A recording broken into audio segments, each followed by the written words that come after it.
잼나이트. 김용남 후원 회장이 된 정청래 대표. 당 대표가 직접 후원 회장을 맡으면서 평택을 승리 전폭 지원에 나선 상황. 오늘은 송파구를 찾아 지지를 호소했습니다. 꽃게밥이 되지 않았을까 하는 살떨리는 악몽 같은 기억이 다시 떠올랐습니다. 아유, 연평도로 격리하고 이러면 안 되는데 대시로 살해하려는 계획을 기록했습니다. 비상계엄 사태를 떠올리며 눈물을 보인 정 대표. 오늘 본회의장에서는 국회의장도 눈물을 훔쳤습니다. 예, 계엄이 만약 성공했다면 꽃게밥이 됐을 것. 이 정청래 대표의 오늘 발언 처음 나온 이야기는 아닙니다. 과거에도 비슷한 발언이 나왔습니다. 12월 3일 내란의 밤이 계속됐더라면 연평도 가는 그 깊은 바닷속 어딘가쯤에서 꽃게밥이 아마 되고 있었을 것 같습니다. 보수의 탈을 쓴 채 헌법과 법치를 파괴하는 이들을 넘어서서 민주주의를 회복해야 합니다. 노상원 수첩이 현실로 성공했더라면 이재명 대통령도 저 정청래도 이 세상 사람이 아니었을 것입니다. 불기의 계기 되었을 것입니다. 예, 그리고 오늘 아침에 현장 최고위에서 나왔던 정청래 대표의 꽃게밥 발언. 김경률 위원님. 네. 최근에 민주당 입장에서는 악재라고 해야 될까요? 조작기소 특검법 등등 이런 이슈가 있어서 뭔가 선거 기술적으로만 해석을 해본다면 네. 국면을 좀 바꿔보려는 시도였을까요? 어떻게 보십니까? 저는 참고로 정청래 의원이 예. 이렇게 야인 내지는 이제 그 국회의원 이전이었을 때 아주 젊었을 때도 한번 뵌 적이 있어요. 아, 예.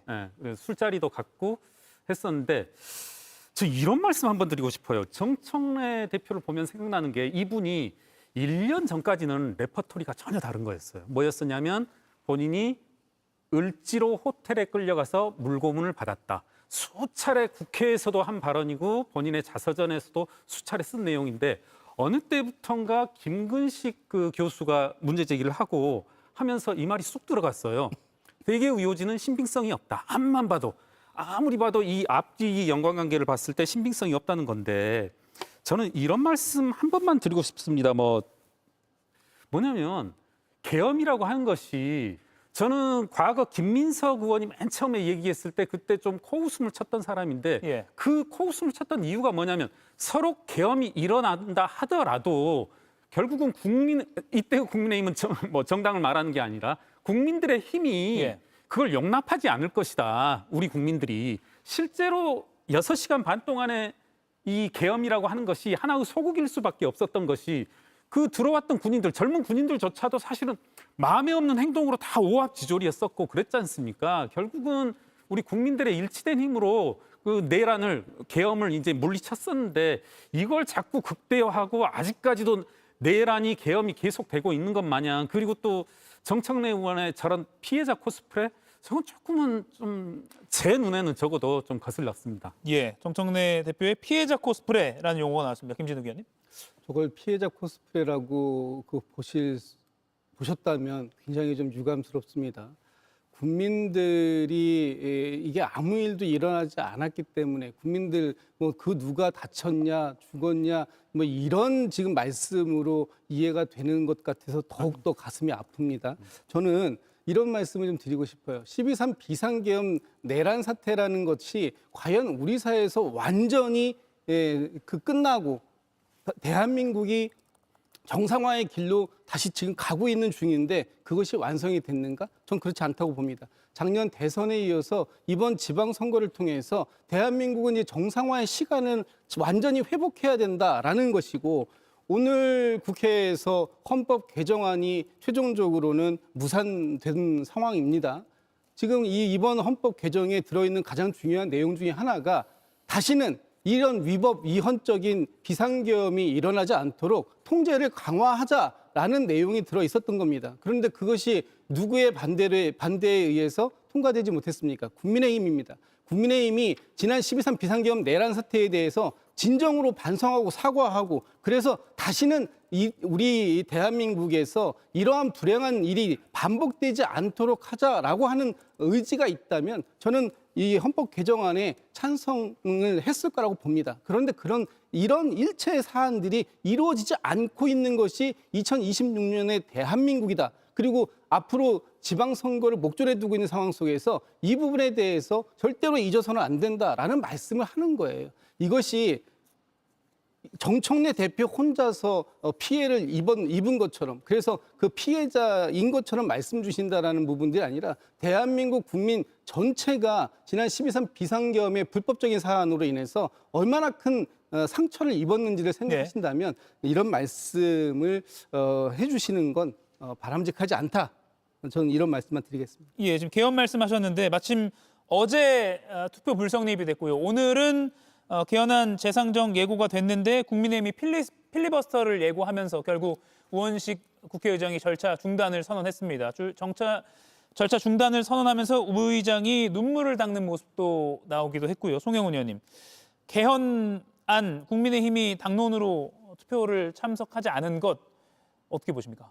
결국은 지방선거를 목전에 두고 선거와 묶어서 정략적으로 개헌을 하려고 하는 의도가 엿보이기 때문에 선거와는 분리해서 정말로 튼튼한 사회적 공감대와 합의 위에서 오랫동안 갈 수 있는 헌법을 제대로 설계하는 것이 맞죠. 그런 차원에서 이번 개헌안에 반대했다고 보여지고 저는 거기에 한 가지 덧붙여서 이야기하자면은 계엄에 대한 통제를 강화한다 언뜻 듣기에 좋은 이야기입니다만 그 세부적인 조항의 내용을 보면은 오히려 비상 상황에서 국가긴급권이 작동하기가 매우 어렵게 되어 있습니다.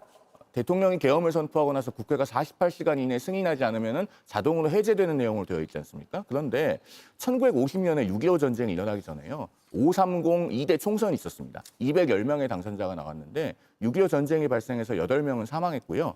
그다음에 27명의 국회의원은 행방불명됐습니다. 그중에 23명에서 24명의 의원들은 납북된 걸로 추정이 되고요. 우리나라가 부산 전시수도에서 국회가 3번을 옮겨 다녔습니다. 부산 문화극장, 또 부산극장, 부산 옛 세무서 자리에 계속 국회 옮겨 다녔어요. 자, 그러면은 정말로 전쟁이 발생하거나 서울에 테러가 일어나거나 대규모 천재지변이 일어나서 계엄이 불가피하게 필요한 상황이 됐다.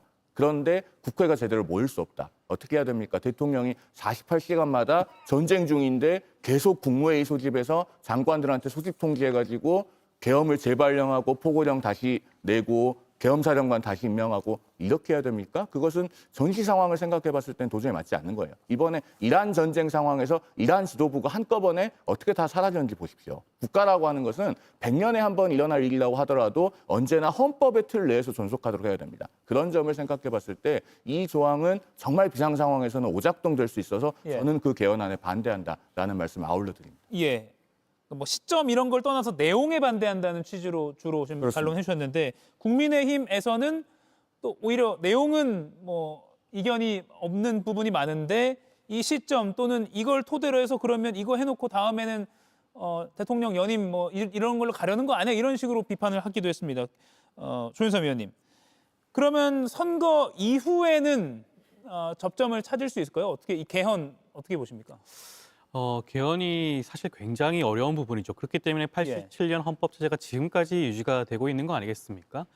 자칫 잘못하면 개헌 논의를 통해서 전국 자체가 수렁에 빠질 수도 있는 그런 상황입니다. 그렇기 때문에 우원식 의장을 포함한 민주당과 이재명 대통령 같은 뭐 여러 지금 정치 진영 입장에서는 이런 합의가 여야 모두 정파 간의 그런 갈등이 없는 그런 부분에 한해서만큼이라도 개헌을 진행을 하자라는 것이에요. 순차적으로 진행할 필요성이 있기 때문입니다. 앞서 지금 계엄과 관련해서 여러 가지 말씀을 하셨는데 그런 것도 논의의 장에 들어와서 논의를 하면 되는 부분이었어요. 그리고 거기에 대해서 반대를 한다고 한다면 표결 현장에 참여를 하면 되는 겁니다. 그렇지만 지금 국민의힘은 그러한 모습을 전혀 보여주지 않고 있죠.